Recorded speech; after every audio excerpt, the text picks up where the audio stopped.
The iPhone Air represents the first major shakeup to the iPhone family in years. The Air replaces the iPhone 16 Plus in Apple's lineup, but it really stands on its own as a completely new device. In fact, the iPhone Air really feels like a blueprint for the future as Apple nears the 20th anniversary of the original iPhone. Measuring 5.6mm, the iPhone Air is the thinnest phone in the world that's not a foldable, and yet it feels very sturdy thanks to its titanium frame. I have literally tried to bend and break this handset and it stayed intact.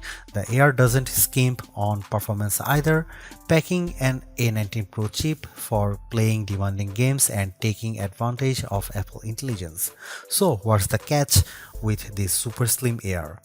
There's only a single camera, and while the battery life is pretty solid for something this size, you get less endurance versus the iPhone 17 Pro models. But it might still be the best phone for you, depending on what you are looking for. Here is the pros and cons in my full iPhone Air review. The iPhone Air starts at $1,000 for 256GB of storage. That's $100 more than the iPhone 16 Plus, but Apple is betting that you will be willing to pay a premium for a phone that's this slim and portable. There is just one problem. The iPhone 17 Pro starts at $1,099, which is just $100 more for a phone with triple cameras, a bigger battery, and an A19 Pro chip with an extra GPU core and vapor chamber cooling for better sustained performance. So you should really think about whether this stunning design is worth it. The iPhone Air has a release date of September 19. The iPhone Air is so thin and light that you are worried for its safety when you see it from across the room, but you will feel reassured when you put it in your hands. Measuring just 5.64mm thin, the iPhone Air edges out the Samsung Galaxy S25 Edge for the thinnest phone we have tested. The Air is so thin, in fact, that you might forget it's in your front pocket. Well, the whole device isn't this thin. The plateau or camera bump runs across the top of the device and jutes out. At least it doesn't wobble on a table when you press down. Apple purposely crammed all the major components into this area to make room for a larger battery down below. The iPhone Air comes in sky blue, cloud white, light gold, and black. Frankly, the black color makes the design look cheap and not as thin. I preferred the sky blue model I tested, which does a better job of showing off the Air's thin profile.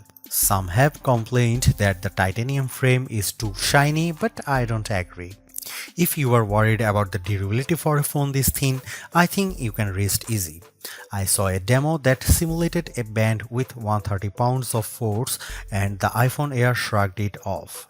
To further fortify the iPhone Air, Apple equipped the phone with a Ceramic Shield 2 display with 3x the scratch resistance of the previous technology and the Ceramic Shield back that's 4x more crack resistant than glass.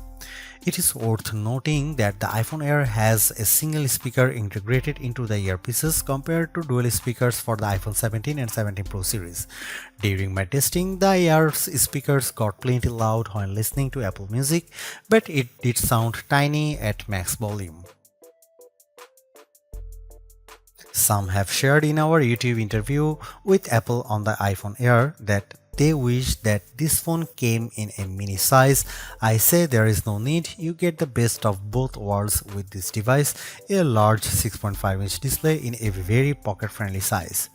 And it's a pretty damn good ProMotion screen too, with a rated maximum outdoor brightness of 3000 nits, a 1 to 120Hz refresh rate, and anti-reflection tech built in. Outdoors, I put the iPhone Air up against the Galaxy S25 Edge, playing the same Begonia trailer, and Emma's tone looked brighter, plus there was less glare.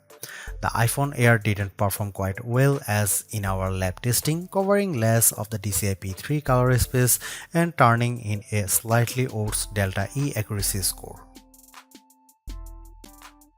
The iPhone Air features a single 48 megapixel fusion camera with 2x optical quality zoom. No telephoto, no ultra-wide, but it is a pretty strong performer based on my testing. Just don't expect much more from the 10x digital zoom. The iPhone Air does bring some cool new camera features to the table that are also available on the iPhone 17, 17 Pro and 17 Pro Max. This includes an 18 megapixel center stage front camera that leverages a square sensor to let you shoot landscape selfies without having to flip the phone in your hand. Here are some camera samples of the new iPhone Air.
Packing an A19 Pro chip, the iPhone Air promises Pro-like performance in a very skinny frame.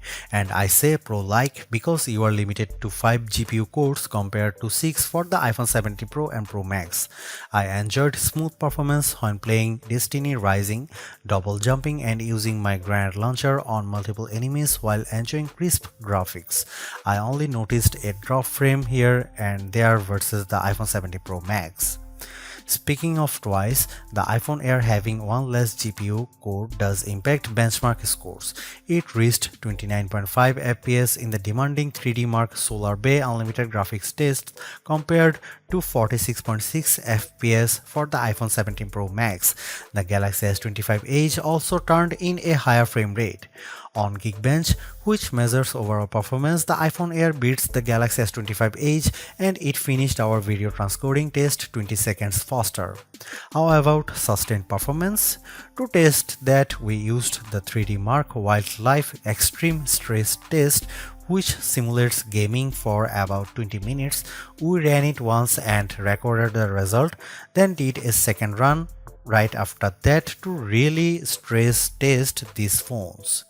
The iPhone Air performed quite well, with stability score that beat the Galaxy S25 Edge by a fair margin in both rounds.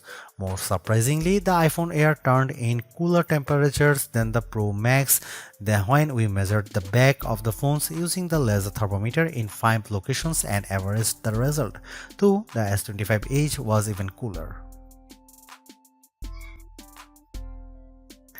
Here's the big questions on everyone's mind. How good or bad is the iPhone Air's battery life? Apple claims all the battery life, but we decided to put that to the test in a couple of ways. First up was our battery test, which surfs the web over 5G at 150 nits of screen brightness.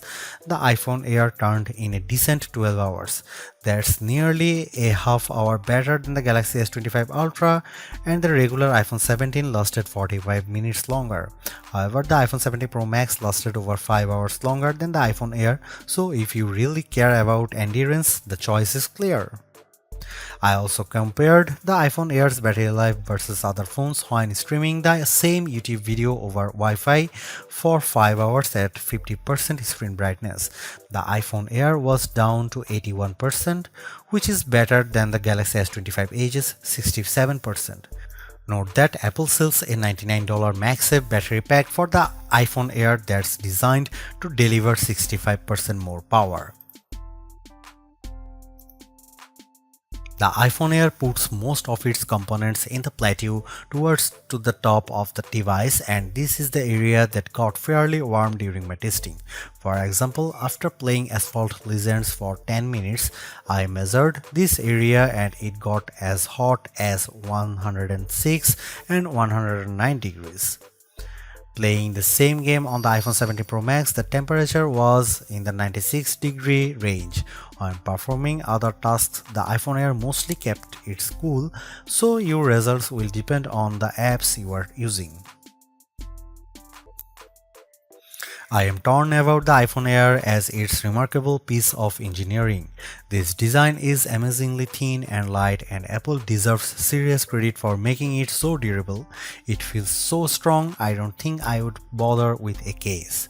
I also like how well the iPhone Air performs.